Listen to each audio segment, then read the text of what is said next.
मोज़ेज़ कुतन को अस्सलाम वालेकुम। तासो गोरे लग्या जमा यूट्यूब चैनल और फेसबुक पेज शाता नई वीडियो के relative pronoun who in present continuous tense की दकड़ी दी और नून बा relative pronoun whose as subject and object in present continuous tense के बस दखाओ। मोज़ेज़ कुतन को दा वीडियो दा हर क्लास तालिब इल्म का अगर रेगुलर भी या प्राइवेट पासानी सर इंग्लिश या इंग्लिश ग्रामर दखावला इसी राज़ी ची शुरू करो।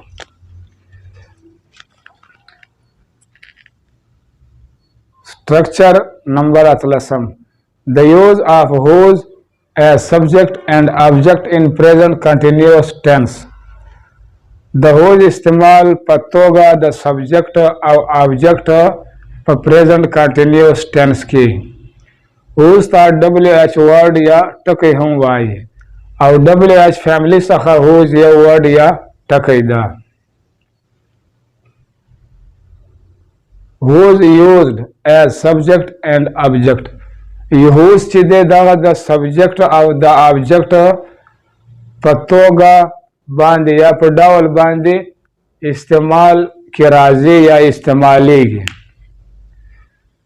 whose पर जुमला के the subject पत्तोगा हम इस्तेमाली के यानी कि whose चिदा दा पर जुमला के या सेंटेंस के दा सब्जेक्ट पत्तोगा बांधे हम इस्तेमाली के और ऑब्जेक्ट पत्तोगा हम इस्तेमाली यानी कि पर सेंटेंस या पर जुमला के whose ऑब्जेक्ट हम इस्तेमाली यानी कि सेंटेंस या पर जुमला के ऑब्जेक्ट हम जोड़ेंगे और पदवार आलतों के द जुमले पर सारे स्टार्ट या पर शुरू के लगेगी। अवल अवल बा whose लगेगी ब्या बा हेल्पिंग वर्ब लगेगी h helping way verb the structure the जोड़क द और ब्या बा वर्ब लगेगी यानी कि हेल्पिंग वर्ब कोमकी वर्ब न बाद ब्या वर्ब लगेगी और ब्या बा आखिर ता ऑब्जेक्ट लगेगी यानी कि द सेंटेंस या द जुमले आखिर तबा द ग्रामर द रूल पर मुताबिक बांधे ऑब्जेक्ट लगेगी या बराजी। whose as object जुमला के बा अवल अवल पर whose लगेगी यानी से कला whose पर ऑब्जेक्ट पर डावल बांधे पर तोगा बांधे नो ब्या बा हम पर सेंटेंस या पर जुमला के अवल अवल whose लगेगी या बा इस्तेमाली और ब्या बा हेल्पिंग वर्ब लगेगी और ब्या बा हेल्पिंग वर्ब न बाद ब्या सब्जेक्ट यानी कि फाइल ब लगेगी और ब्या बा वर्ब लगेगी यानी कि द सब्जेक्ट न बाद बा वर्ब लगेगी चिकल whose द ऑब्जेक्ट पत्तोगा बांधे इस्तेमाल भी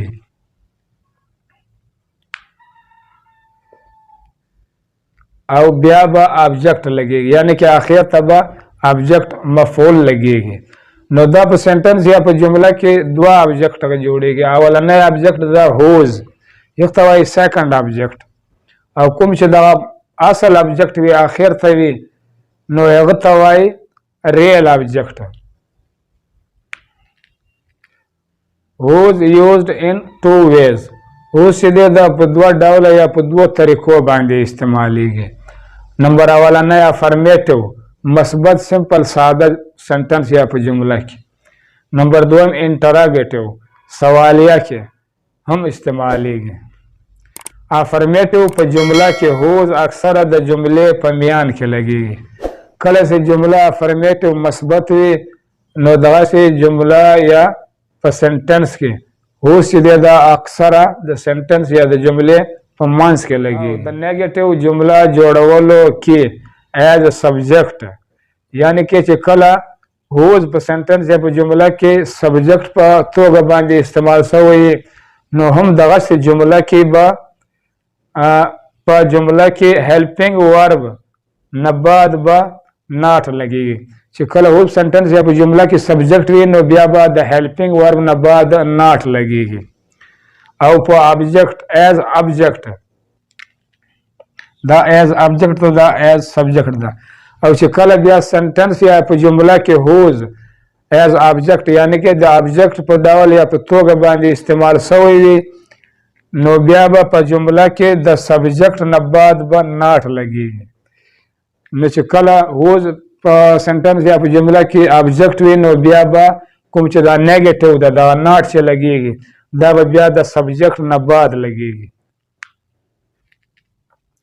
معزز کتونکو ریلیټیو پروناون یا ریلیټیو ایڈورب چې کله په پریزنٹ کنټینیوس ټینس کې سنټنس یا جمله د جوړولو طریقه په دې ډول یا په دې شان ده. آر مطلب دا ریلیټیو ای مطلب دا ایڈورب. نو اول با ایڈورب ریلیټیو ایڈورب لګیږي پلس ایچ وی. ایچ مطلب دا هیلپینګ او وی مطلب دا ورب یعنی کې کومکی ورب. بیا به دې نه بعد دا کومکی ورب لګیږي پلس وی مطلب دا ورب. بیا به کومکی ورب نه بعد ورب لګیږي. بیا پلس اوبج. اوبج مطلب دا ابجیکٹ مفعول. بیا به ورب نه بعد بیا ابجیکٹ لګیږي. دا سنټنس یا جمله به چې کله ریلیټیو پروناون مثلا whose as subject وي نو بیا به د هغه سنټنس یا جمله چې ده د جوړولو یا د جوړښت طریقه یې په دې شان باندې ده لکه whose friends are advising them د چا ملګري مشوره یا صلاح هغوی ته یا هغو ته ورکوي لګیا ده. نو معزز کتونکو دلته چې دی دا whose friend دا سبجیکټ دی سبجیکټ په طور باندې لګېدلی ده. بیا دې نه بعد هیلپینګ ورب ده لکه دلته په تفصیل سره هم لیکلی دی چې اول به whose ریلیټیو ایډورب وي هغه نه بعد بیا هیلپینګ ورب وي. هیلپینګ ورب نه بعد بیا ورب ده. بیا ورب نه بعد بیا اخر ته ابجیکټ وي. نو داسې سنټنس یا جمله چې د اخر ته بیا کوېشن مارک یا سوالیه نشان لګول هم ضروري ده. نو معزز کتونکو دا یو ډیر مین پوینټ دی ډیر اهم پوینټ ده. دا whose friends دا دې سره د اس اضافه سوې ده. نو چې کله دې سره د اس اضافه وسي نو بیا دا پلورل سي جمع سي. نو بیا په دا چې کله سنټنس یا په جمله کې هیلپینګ ورب استعمالیږي نو هغه بم بیا پلورل یا جمع وي. لکه دلته چې آر لګېدلی ده نو آر چې دی دا پلورل ده جمع ده. او چې بیا کله ورسره اس نه وي نو بیا به ورسره د هیلپینګ د کومکی ورب په ژبه باندې ورسره ایز راځي. whose friends are not advising them د چا ملګري هغوی ته یا هغو ته صلاح یا مشوره نه ورکوي لګیا دي. نو معزز کتونکو دلته هم whose friend چې دی دا د سنټنس یا د جملې په سټارټ شروع کې لګېدلی ده او دا سبجیکټ دی او بیا هغه نه بعد هیلپینګ ورب دی هغه نه بعد بیا ناٹ د نیگیټیو دی یعنی کې د ساین آف نیگیټیو هغه نه بعد بیا دا ورب دی او اخر ته ابجیکټ دی. نو دلته تفصیل کې هم لیکلی دی چې د هیلپینګ ورب نه بعد به یعنی کې کومکی ورب نه بعد به ناٹ لګیږي. دلته تفصیل کې هم لیکلی دی.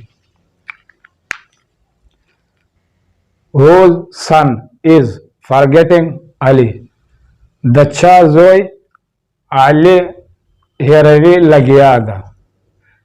نو معزز کتونکو whose son چې دی دا سبجیکټ ده او د سنټنس یا د جملې په سټارټ کې لګېدلی ده او دا سن سره د اس اضافه نه ده سوې یعنی کې دا سینګولر ده واحد دی.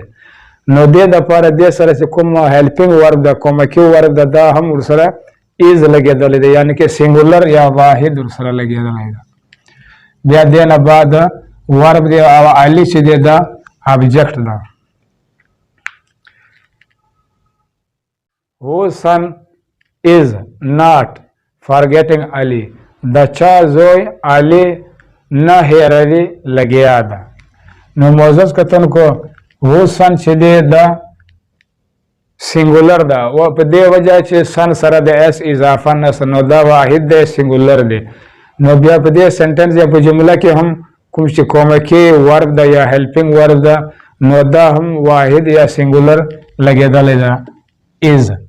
بیا دې نه بعد ناٹ ده یعنی کې نیگیټیو ده منفي ده او بیا هغه نه بعد ورب دی او اخر ته علي چې دی دا ابجیکټ دی. نو معزز کتونکو کله چې whose as object استعمال یعنی کې whose چې د مفعول په توګه یا په ډول باندې استعمال وي نو بیا به دغه سنټنس یا جمله په دې ډول باندې جوړیږي. ولې په دې وجه چې کوم ایز سبجیکټ دا هوز دغه یو ډول ده او کوم چې بیا هوز ایز آبجیکټ ده دغه بیا د سنټنس یا د جملې جوړښت ډول بدل ده. دا ریلیټ آر چې دا ریلیټیو ده او پی چې دا پروناون ده. اول به ریلیټیو پروناون لګیږي دا به په سنټنس کې آبجیکټ مفعول جوړیږي. بیا پلس دینه بعد بیا ایچ وی هیلپینګ ورب کومکی ورب لګیږي. بیا به دینه بعد پلس سب مطلب د سبجیکټ فاعل به لګیږي. بیا به هغه نه بعد پلس وی ورب لګیږي. بیا به هغه نه بعد پلس اوب مطلب دا آبجیکٹ مفعول. نو دا سنٹنس یا جملے والا جوڑک سیدھا دا دا ہوز ایز آبجیکٹ والا دا. نو معزز کتن کو دا سلور سنٹنس یا جملے سے جوڑی دی دا ہوز ایز آبجیکٹ پر ڈاول یا پر توگ جوڑی دی. نو لکا ہوز برادر آر یو گیونگ نوٹس تا دا چار اور تا نوٹس ورکوی لگیا ہے. نو معزز کتن کو دلتا چکم ہوز برادر دے دا آبجیکٹ دے دینا بعد ہیلپنگ ورب دا دینا بعد سبجیکٹ دا دینا بعد ورب دا او آخر سے تجدید دا آبجیکٹ دے. نو معزز کتن کو دلتا تفصیل کے ہم دا سے لکے لی دی چی کلا پا آبجیکٹ پا ڈاول پا توگا بانی ہوز استعمال وی. نو بیا با پیغو کی اولا ریلیٹو پروناون ہوز وی اغنا بعد بیا ہیلپنگ ورب وی بیا اغنا بعد سبجیکٹ وی بیا اغنا بعد ورب وی آخر تبا نوٹس وی. نو معزز کتن کو پا دے سنٹنس یا پا جملہ کی دا یو چی دے دا سبجیکٹ یو دا ڈائریکٹ اکشن کوي په هوز برادر باندې. نو په دې وجه باندې یو چې دا سبجیکټ راغی او هوز برادر چې دا آبجیکټ راغی. او بیا چې تر دې نه دا ورپاس والا دا بالا والا چې کوم سنټنس یا جملې دي د هوز ایز سبجیکټ. نو معزز کتن کو دلته چې بیا دا کوم هوز فرینډ دا سبجیکټ ده دا بیا ډایرکټ ایکشن یا کار کوي په دیم باندې په آبجیکټ باندې ډایرکټ ایکشن یا کار کوي. whose brother are you not giving notes تو دا چا رور تا نوٹس نو رکوی لگیا ہے. نو معزز کتن کو دلتا کم دا whose brother چلی دا سنٹنس یا دا جملے پر سٹارٹ کی لگے دا دینا بعد ہیلپنگ ورب دا دینا بعد سبجیکٹ دا دینا بعد not دا نیگیٹیو دا یعنی کہ منفی دا یغنا بعد بیا دا ورب دی او آخر تا بیا آبجیکٹ دا. whose son am I forbidding you زو تا سخا د چا زوی منی کوم یا ایساروم لگیا یما. نو معزز کتن کو دلتا چی دے ہو سن دا سنٹنس یا پا جملہ کے آبجیکٹ دے یعنی کہ مفعول دے. دین بعد ہیلپنگ ورب دا ایم کومکی ورب دین بعد آئے چی دے دا سبجیکٹ دا فاربیڈنگ چی دے دا ورب دے او یو چی دے دا آبجیکٹ دا. whose son am I not forbidding you زو تا سخا دا چا زوی نئی ساروم یا نی منی کوم لگیایم. نو معزز کتن کو دل چم whose چی دے دا دا سنٹنس یا دا جملے پر سٹارٹ شروع کی لگے دلے دا او آبجیکٹ دا دینا بعد کومکی ورب دا دینا بعد سبجیکٹ دا دینا بعد ناٹ نیگیٹیو دا منفی دا او دینا بعد بیا ورب دی او آخر تا آبجیکٹ دا. معزز کتن کو کل سے دا سنٹنس یا دا پی یو وقت ان ون ٹائم دا سوالیہ ہم وی او منفی نیگیٹیو ہم وی. نو دا دا سے سنٹنس یا دا جملے آخر دا کوشچن مارک یا سوالیہ نشان لگاول ضروری دا. افرمیٹو ایگزامپل مثبت سمپل سادہ مثال یا مثالنا. نو معزز کتن کو زما یوٹیوب چینل پلے لسٹ کے ویڈیو نمبر 24 نیونسا ویڈیو نمبر 3 پورے دا فرمیٹو ببارہ کے لیکچر یا کنسپٹ موجود دی. نو تاسو پاسانی سرا آغا قتل ایسی.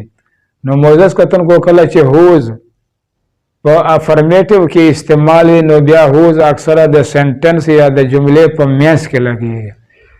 کلا کلا یا بعض اوقات اوس چې د سنټنس یا د جملې په سٹارټ په سر کې هم لګیږي نو بیا به د حکم چې دا سټرکچر دا جوړښت دا بیا د افرمیټیو والا دا د ویډیو پای معزز کتونکو زما یوټیوب چینل سبسکرایب کړئ او سره لایک یې هم کړئ ان شاء الله مختنی ویډیو کې به relative pronoun which as subject and object in present continuous tense کې بس دکو تر هغه پورې د الله په امان